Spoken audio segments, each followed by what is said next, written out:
pengalaman pahit yang pernah aneh alami khusus narik taksi driver. Oke, jangan kemana-mana nih, tetap stay di channel Andi. Oke sobat driver, yang berikutnya itu kita masih berhubungan dengan, alhamdulillah Pak, masih Maxim.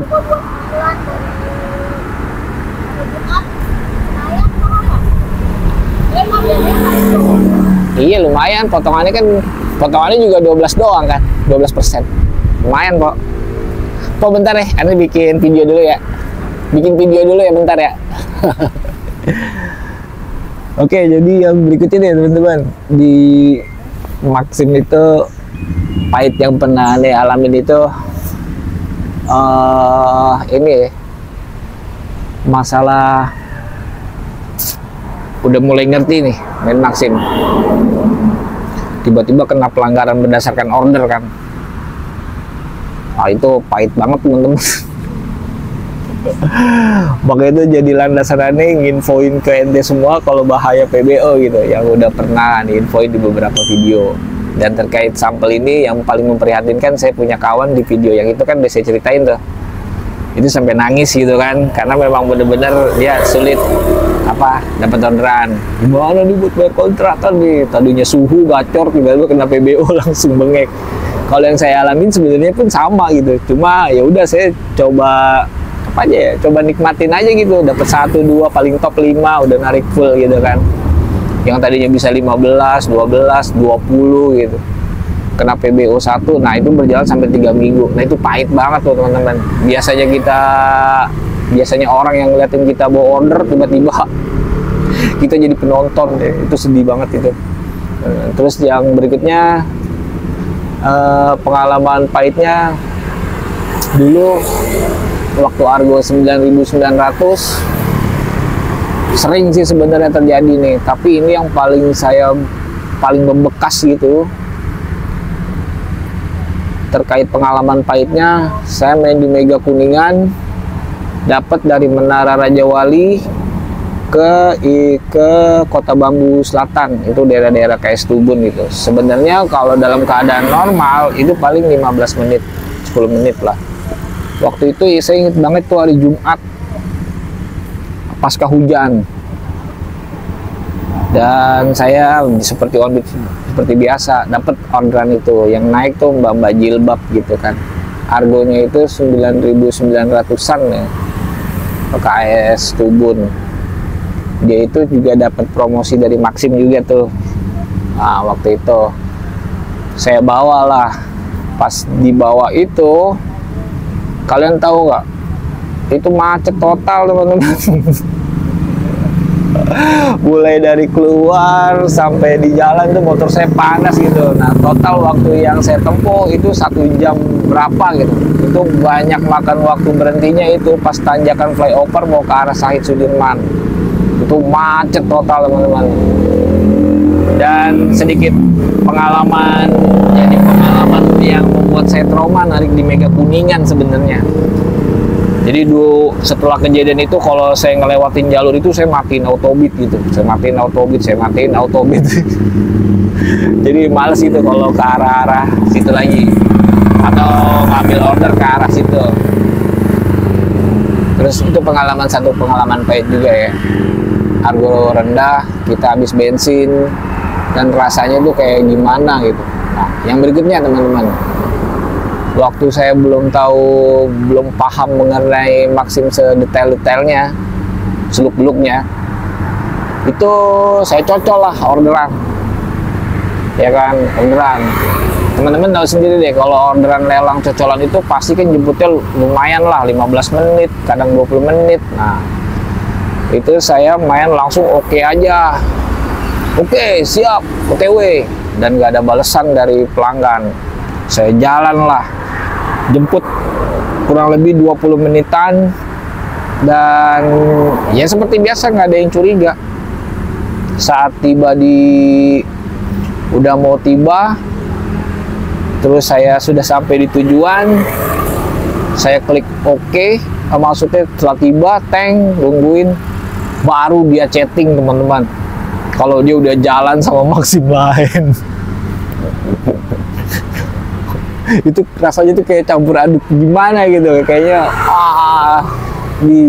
gimana sih ini orang udah, namanya kan saya belum paham waktu itu kan. Nah jadi kalau kalian menghadapi situasi seperti ini, khususnya order cocol yang jauh jemputnya 10 menit 15 menit up, kalian konfirmasi dulu, infokan posisi kalian, infokan berapa lama kalian mau nunggu apa enggak, intinya jangan sampai kejadian seperti itu. Ada dua yang pernah saya alamin, yang berikutnya di cancel ya, udah mau nyampe, udah pas udah nyampe di cancel tank gitu, padahal itu jarak jemputnya tuh lumayan gitu kan, 10 menit atau 15 menit lebih gitu, karena kita nggak konfirmasi.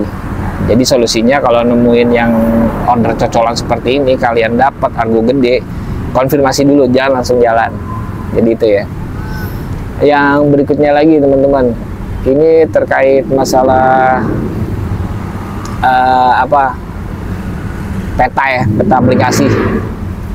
Jadi waktu itu ya biasalah, saya percaya aja gitu kan, dapat orderan tracknya jauh 56 ribuan, dan ini udah mulai langsam lah orderan gitu kan, udah mulai agak ngerti Maxim gitu. Tapi ada satu hal yang belum saya pahami dulu. Jadi saya bawa nih orderan teman-teman, saya ikutin mapnya. Pas di satu persimpangan jalan besar, saya ngikutin mapnya. Nah itu tiba-tiba ke pintu, mau masuk ke pintu gerbang tol teman-teman. Ternyata yang saya ikutin adalah peta mobil ya. Itu pahit banget gitu kan, malu gitu sama mobil-mobil yang di belakang. Akhirnya saya mundur keluar lagi jalur gitu. Dan bagusnya ini pelanggannya ya happy aja gitu. Nah di momen itulah saya pahamin lagi kalau taksi driver adalah mode petanya adalah mode randomnya car. Makanya di video-video live saya rubah ke mode motor teman-teman, biar kita nggak salah jalur, biar kita mendapat jalur yang sesuai. Oke, mungkin ada beberapa pengalaman lagi yang bisa jadi penutup ya, tapi kita jeda dulu, kita ngerokok dulu, kita ngopi dulu. Jadi jangan kemana-mana, tetap stay di channel ini. Oke, kita santai dulu ya.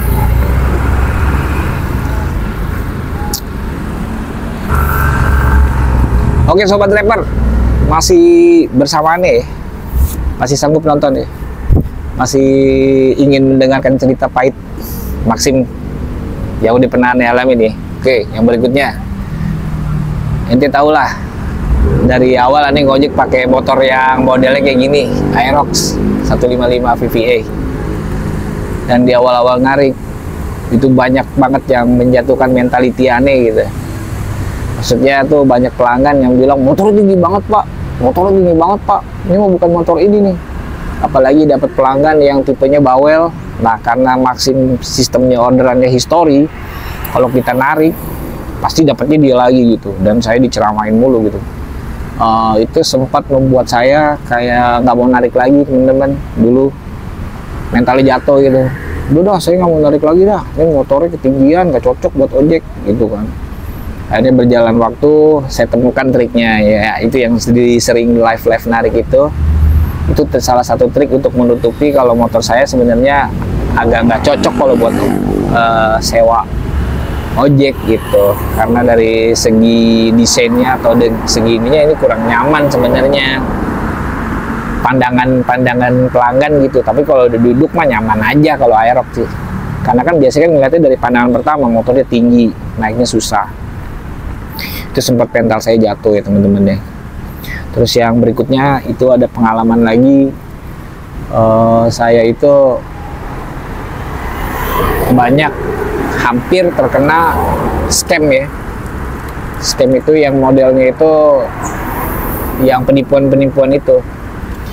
Di beberapa teman saya tuh pernah ada yang kena tuh, yang modus penipuannya itu yang dia ngaku orang kantor, terus dia ngirimin apa bla bla bla bla, nah rekeningnya kena gitu, kesedot entah e-walletnya. Nah saya hampir waktu itu karena bener-bener belum paham kan. Nah jadi untuk kalian nih yang baru terjun di Maxim, hati-hati modus seperti itu, atau hati-hati orderan-orderan yang pokoknya menyarankan keluar duit gitu. Itu nggak masuk akal gitu. Cancel aja secara prosedur dan report. Terus yang kalian harus pahamin lagi untuk masalah keamanan data, kantor itu nggak pernah minta kode OTP gitu, nggak pernah minta ID login, nggak pernah bla bla bla bla yang berkaitan dengan privasi akun tuh, apalagi mengarah ke harus bayar sekian sekian, itu kantor nggak pernah gitu. Dan nomor teleponnya pasti resmi 021 atau wilayah kode ya, bukan telepon WA. Itu yang perlu kalian pahami kalau agar terhindar dari modus scam itu ya. Masih banyak sampai sekarang di Maxim seperti itu. Pengalaman pahit yang berikutnya teman-teman, saya itu pernah mengalami satu hal ya, dimana awal-awal terjun ke dunia Maxim semangat gitu, mau ngojek semangat, wes gitu kan, semangat. Tapi saat pas terjun 1 jam gak dapet orderan, 2 jam gak dapet orderan, 3 jam, berapa jam, 1 harian gak dapet orderan, akhirnya dapet orderan itu malam gitu kan. Cuma dikasih 3 waktu itu. Nah itu kayaknya rasanya gimana gitu. Karena yang balik lagi yang di poin yang pertama itu, saya kira tuh tinggal duduk santai gitu pasti masuk orderan, padahal itu tempat rame gitu kan. Nah ternyata harus ada hal yang perlu kita bangun gitu, baik dari segi indikator, terus historikal nih yang selama ini saya jabarin. Nah itu fungsinya biar kalian paham mengenai pahitnya Maxim, biar jadi jalan mempermudah kalian. Itu saya share, saya bagikan. Jadi pada intinya teman-teman, kenapa saya sering menyinggung mentality harus kuat, jangan jadi mental tempe, itu bukan maksudnya ngatain, karena di Maxim itu dia beda. Kalau mental kalian nggak bagus, pantang menyerah, gampang menyerah, gampang putus asa, nah ini bahaya. Sedangkan kita itu udah berharap, udah beli jaket, udah beli helm, udah top up, udah ngeluarin uang, sedangkan mental kalian nih lemah gitu. Nah, jadi kalau saya sebut mental tempe, itu maksudnya bukan ngatain kalian, tapi sarkasme, motivasi, kritik, motivasi buat yang mental-mentalnya ini ngeluh mulu nih. Jadi harus kuat mentalnya, jangan jadi mental tempe, bukan ngatain mental tempe.